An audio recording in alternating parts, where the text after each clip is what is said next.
We cross the country now to Colorado. State Senator Mike Johnston was born into a family of teachers and educators. Now, from the State House in Denver, he's pushing legislation to reform education. Johnston wants to change the way his state schools are funded and the way his teachers are evaluated. His proposals have drawn praise and sparked real controversy and news headlines nationwide. He's here to tell us why he thinks they represent the best way forward for schools in Colorado and across the country. Please welcome State Senator Mike Johnston.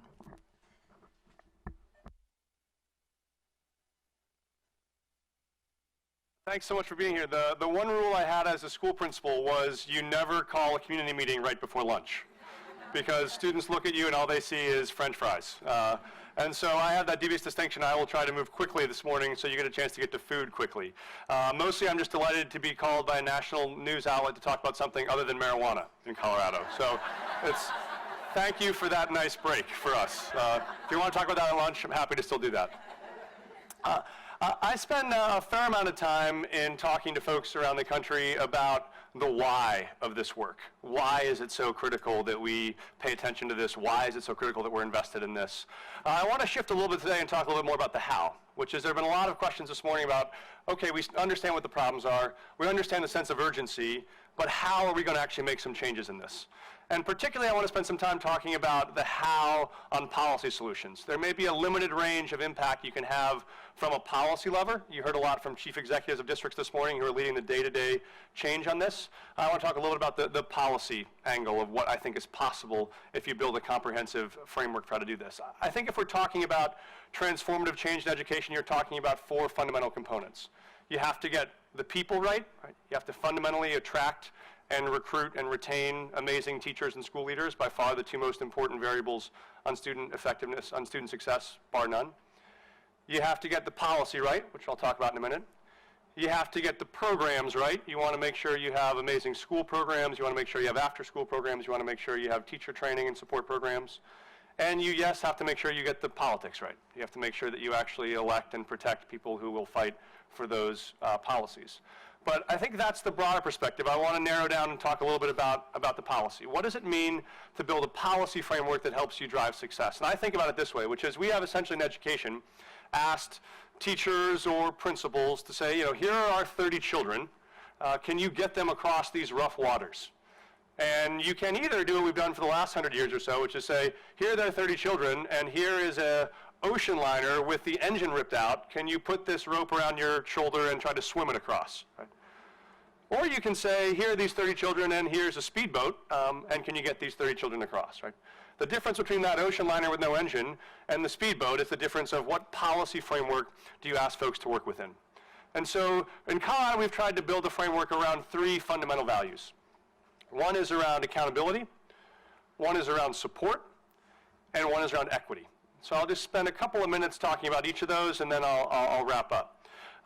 On accountability, as was mentioned, we wanted to build a system that says we think, quite simply, every adult that interacts with a child should be responsible in some way for delivering outcomes for that student.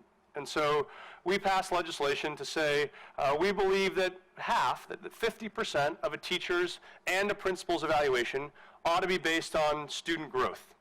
Not where a student ends at the end of the year, not the newspaper number that says wealthy school district is 80% proficient and low-income school district is 30% proficient, so this must have great teachers and leaders and this must have weak teachers and leaders.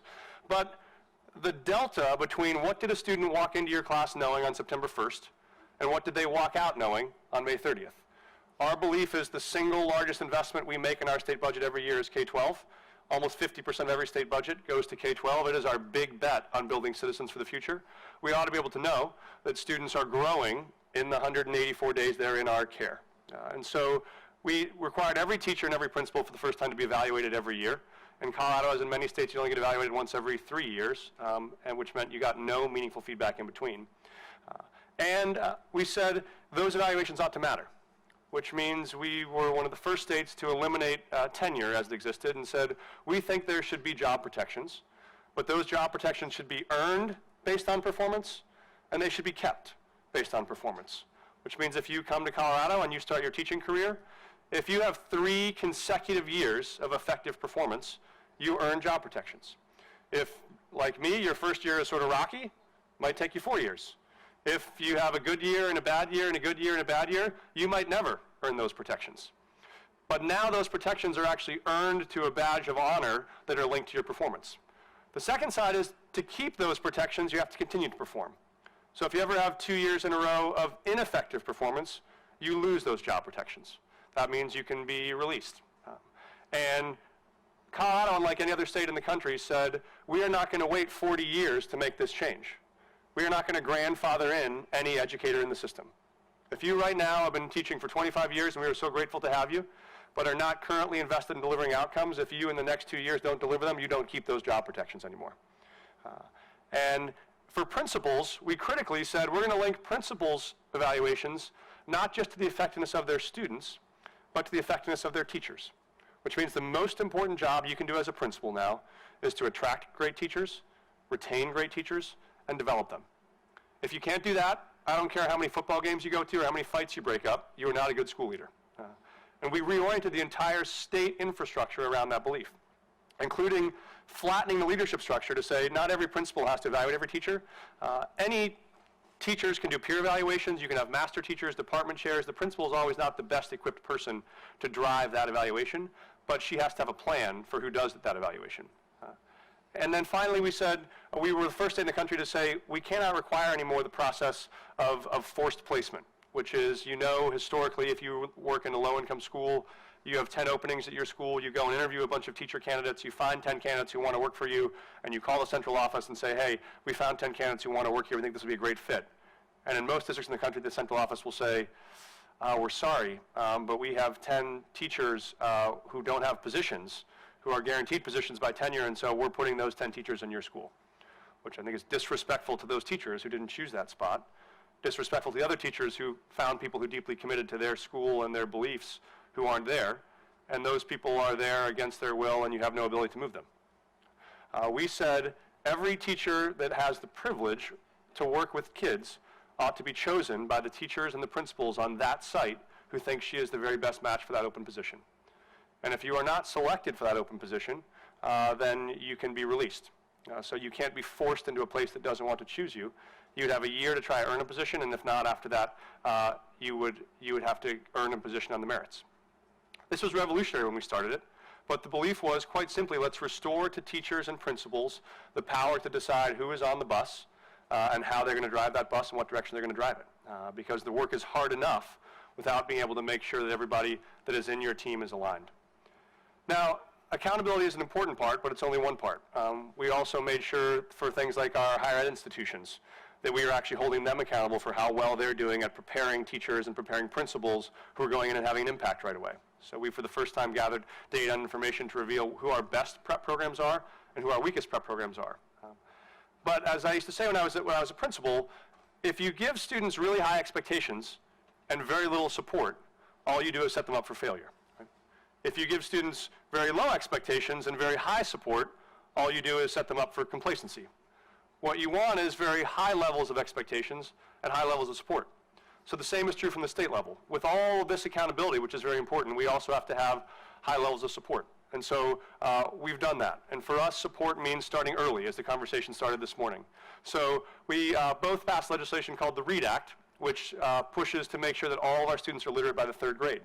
And to do that, we start by identifying right away in kindergarten students that are behind, by providing interventions, which is funding to make sure they can actually get either after-school support, extended summer support, in-class support, to make sure they catch up to grade level, and then the resources to support that. So we put almost $1,000 per student behind those interventions every single year. And then we went to the ballot to try to fund early childhood, as was discussed this morning. You have to figure out the political way to accomplish that. So we went to the voters and said, we want to be able to provide all-day ECE for 3- and 4-year-olds. And the voters defeated it. And we knew that in order to make sure those students were ready for 3rd grade, the best thing we could do was high-quality early childhood. And so we created a public-private partnership and passed legislation, which was mentioned this morning, called Pay for Success legislation. You mentioned the question of why not float bonds. What we've done in Colorado is exactly that process. We now have a public-private partnership where philanthropists or private investors invest in the upfront cost of $5,000 for early childhood, but we now don't have to wait 30 years to see if that child doesn't go to prison when he's 30, because now we've built the conditions that say in 3 years we'll know. And in 3 years, the state, because of our commitment to intervention, already will have a real cost savings. Remember, we're spending $1,000 a year already under the READ Act to support kids that need remediation. If your $4,000 investment in the 4-year-old nets a child that's kindergarten ready, you automatically have generated the savings in those first 4 years before she ever reaches 3rd grade, which means we have an upfront way to finance that.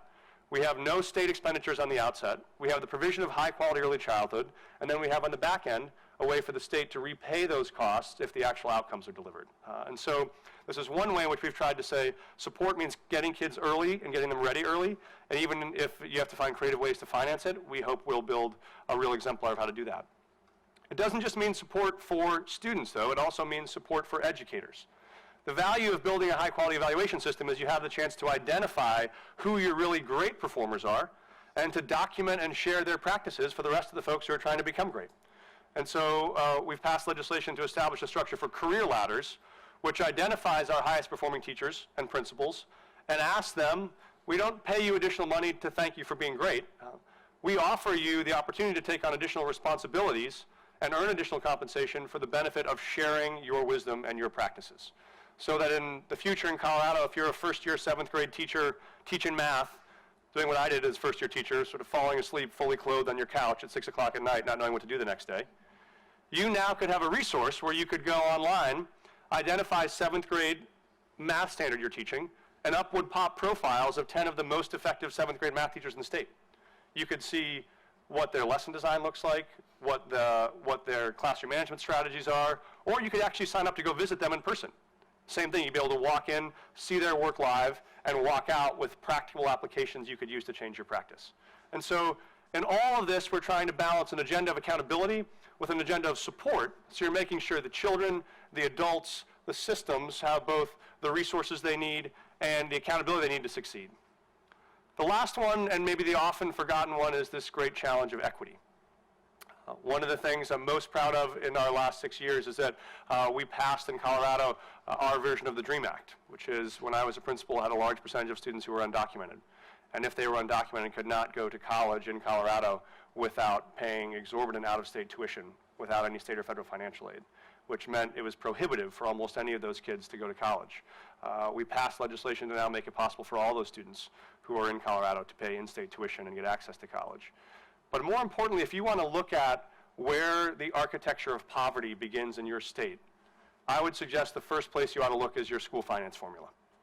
If you look at what has been built to preserve generations of poverty and the way that political power has played itself out over decades and decades, it often is embedded in the way that we choose to fund the students that sit before us. And so one of the things we did was dramatically reverse that formula to say we think the more needs a student has, the more dollars they should come in the door with. And that means if you are living in poverty, if you are an English language learner, we reverse the formula to say instead of spending more and more dollars on students who live in the most expensive districts, we call it a cost of living adjustment in Colorado. You take the 7 most expensive districts in the state and you provide them a $1.2 billion subsidy for those students that need the least support. For our at-risk students, we do about 1/5 of that. And so we reverse the formula to say if you want to create a framework that really values children based on their needs, you have to be able to invest in that. And I think that's the goal around equity. I think there are other issues. You don't want every problem to look like a nail if you're a hammer, right? Which is policy is not the only way to solve these problems. We've also tried to build programs that are driving to do this. We're working on an intensive effort to solve anti-poverty programming by building a collective impact effort in Denver, which will identify our highest need students, provide mental health support services, wraparound services, early childhood, birth to career services. We're trying to solve the people pipeline by more than just legislation. We've built a nonprofit program called the Urban Leaders Fellowship, which attracts young talent to the state. For people who care about social justice, want to be involved in either education or educational leadership or policy, so that you're taking great talent, bringing it to your city and instigating that growth to be able to stay.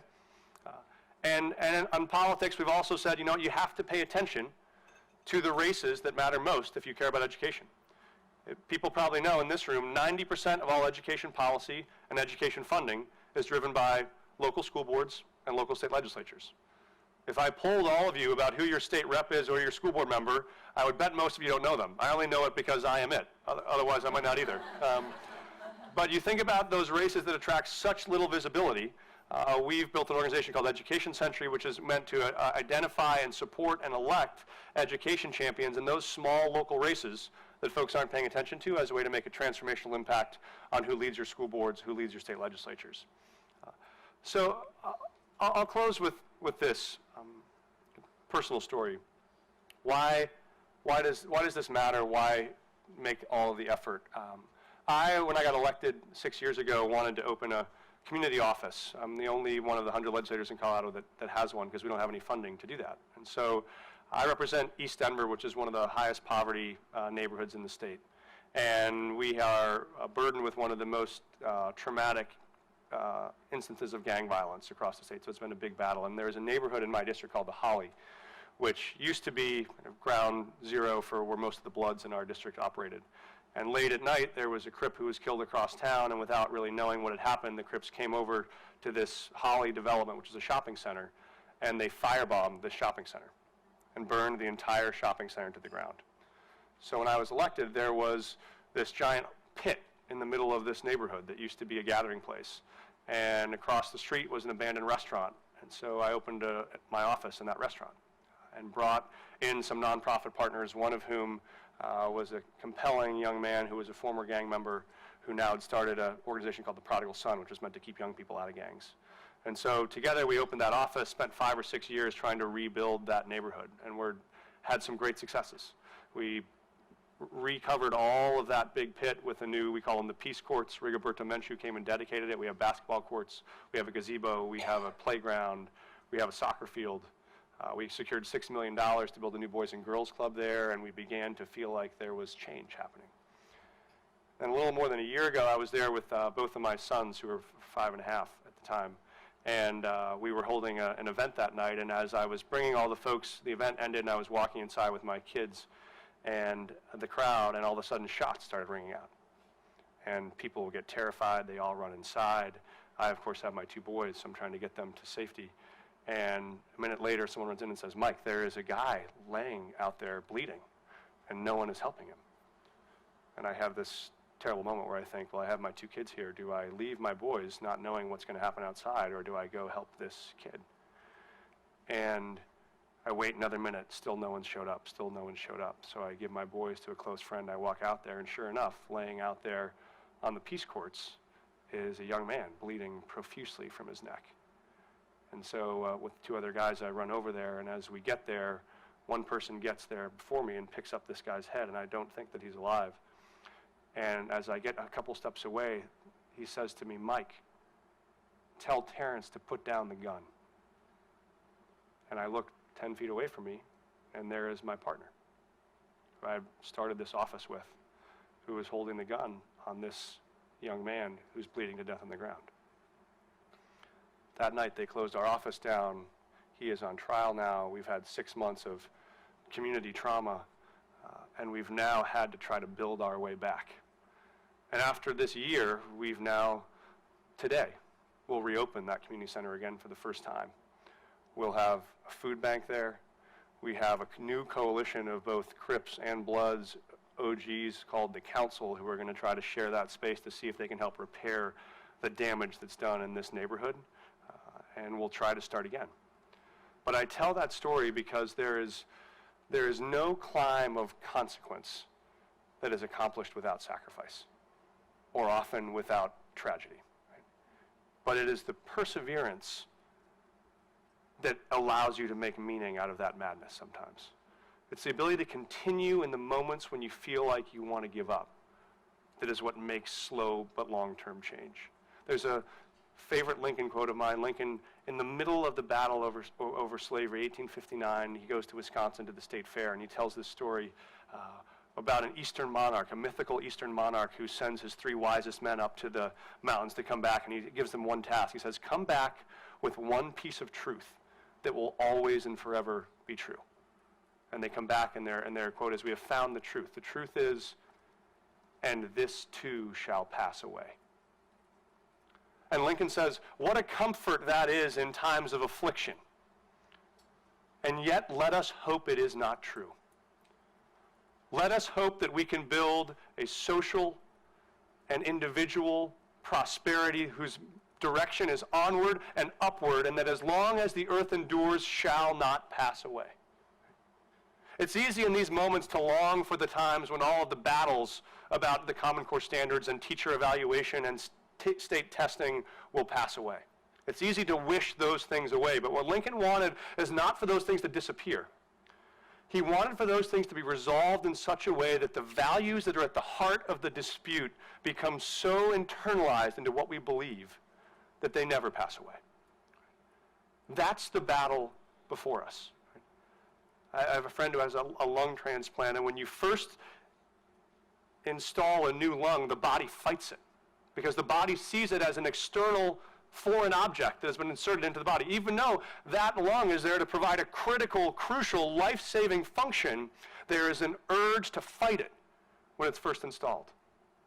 What it means to build something that shall not pass away is to be able to build these sense of values in a way that they are so intimately tied to all of the things that we believe. That this deep value, the deep sense of equity, a deep insistence on results, becomes so enmeshed in who we are that they are as effortless, as instinctive, as ineluctable as breathing. When we get there, to the belief and the truth that we hold these truths to be self-evident, that all children are created equal. When we get there, we'll know we've won. Until then, thanks for joining in the struggle. Go have lunch.